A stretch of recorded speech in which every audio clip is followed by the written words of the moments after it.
Ever pondered if the life you're living is a reality or a grand illusion? Life, as we know it, might seem as tangible as the ground beneath our feet, the air we breathe, the food we taste. But what if I told you that everything you perceive, everything you experience, might just be an elaborate illusion? Sounds like a plot twist from a science fiction novel, right? But this is not fiction. It's a philosophical proposition known as the simulation theory. Imagine for a moment your existence as a character in a highly advanced video game. You're the hero of your own story, navigating through quests, challenges, and encounters, with every action, every decision leading you further into the narrative. But here's the twist. You're unaware that you're in a game, believing that the world around you is the absolute reality. That's the crux of the simulation theory.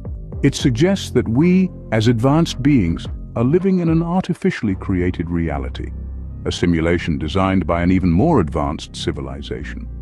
Just as we create virtual realities in our video games, we could be the avatars in someone else's game. Our reality a construct of their superior technology. This concept, while seemingly far-fetched, is not entirely implausible. With the exponential progress in technology, we've begun to blur the lines between reality and illusion. We've created alternative realities in our games, so realistic that they can trick our senses into believing the virtual as real. If we can do it, who's to say a more advanced civilization hasn't done it already, and that we're not living in one of their simulations? But let's not get ahead of ourselves. This is just an introduction, a brief glimpse into the fascinating world of the simulation theory. It's a concept that challenges our understanding of reality, urging us to question our perceptions and our existence. Now, let's delve deeper into this theory and see how it mirrors our existence. Imagine life as an intricate video game where we, humans, are the avatars. This idea might seem far-fetched, but let's delve into the simulation theory to understand it better.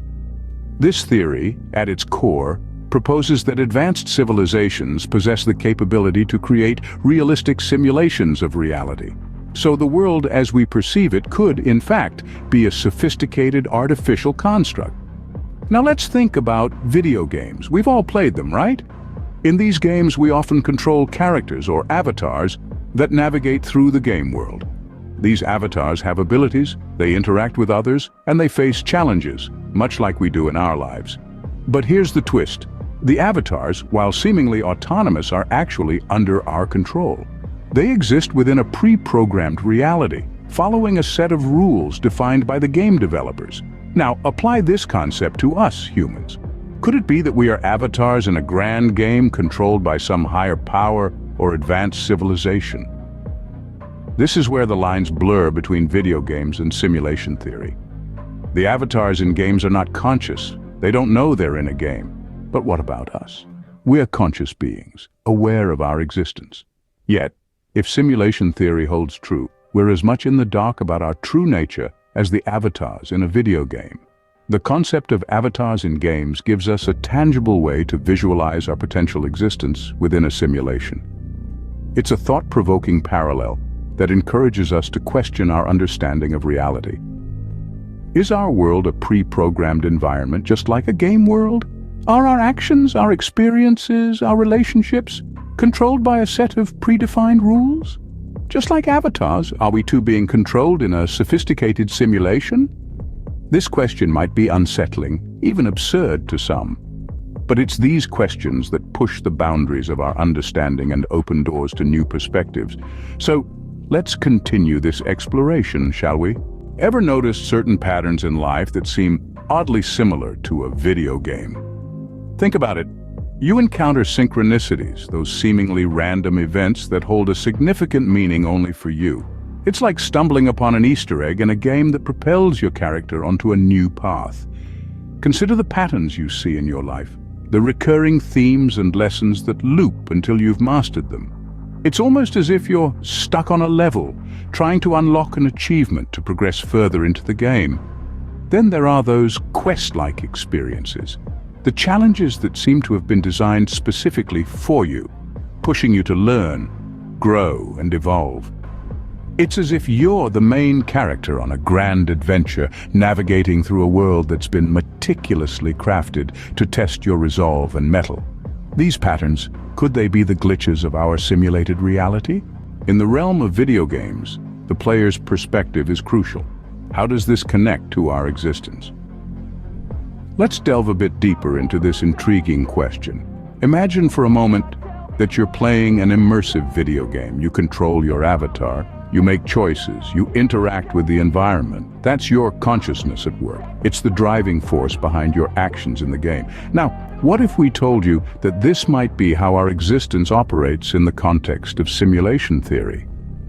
Consciousness, the very essence of our being, could be the player's perspective in this grand simulation we call life.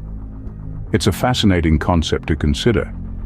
Just as a video game player maneuvers their avatar through the virtual world, our consciousness might be guiding us through the simulation of reality.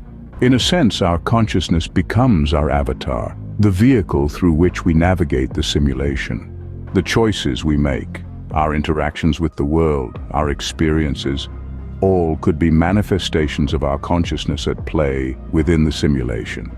But this leads us to another question. If our consciousness is the player, who or what is the game designer? Are we self-programmed, or is there a higher power at work? Perhaps we're part of a collective consciousness, all players in a shared game, navigating together through the simulated reality. Or possibly, there's an external architect, a grand designer of the simulation. The role of consciousness in the simulation hypothesis opens up a Pandora's box of philosophical quandaries. It challenges our understanding of existence, agency, and reality. Are we truly in control of our actions? Or are we merely following the coded directives of the simulation? This brings us to a pivotal question. Are we the players of our own game, or mere puppets in a grand design? It's a question that leaves us teetering on the edge of an existential precipice, but don't worry, we're in this simulation together. So let's continue exploring, shall we? Living in a simulated reality, what does it mean for our moral compass and free will? This question opens up a Pandora's box of ethical implications. If we're to accept that our existence is a grand simulation, what does that say about our autonomy? Are we truly free to make our own choices, or are we simply following a preordained script? Consider this. In a video game, the characters are bound by the rules and constraints of their digital world. They can't step outside the lines drawn for them by the game designers. If our reality is a simulation, are we similarly constrained? And if so, what does that mean for our sense of moral responsibility?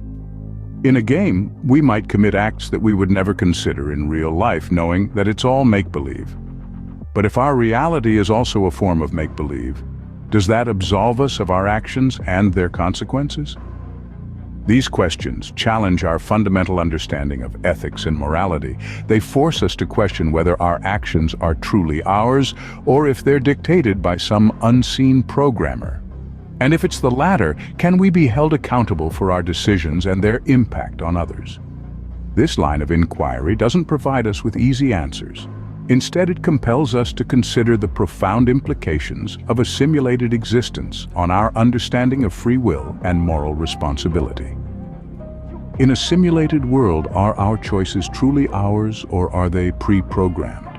In the grand scheme of a simulated existence, what is the purpose of life? This question, while daunting, may hold the key to understanding our place in this vast, complex, and potentially artificial universe. If our reality is indeed a simulation, does that make our existence any less meaningful? Or does it perhaps add an intriguing layer of depth to our lives? In the realm of video games, every avatar has a purpose, a quest to fulfill. Could it be that we too are on a grand quest in this simulated reality? And if so, what might that quest entail? Is it to learn, to experience, to love, to evolve? Or is it something far beyond our comprehension? Throughout this discussion, we've journeyed through the captivating concept of simulation theory, drawing parallels between our lives and the intricate worlds of video games. We've observed phenomena that could hint at a simulated reality, dove into the role of consciousness within this hypothesis and grappled with the ethical implications of such a reality. Yet, despite the many questions and uncertainties, one thing remains clear. Whether our reality is simulated or not, our experiences and emotions are undeniably real. They shape us, drive us, and give our existence meaning. As we ponder these questions, I invite you to share your thoughts and engage in this philosophical discourse. After all, isn't questioning our existence the ultimate game of life?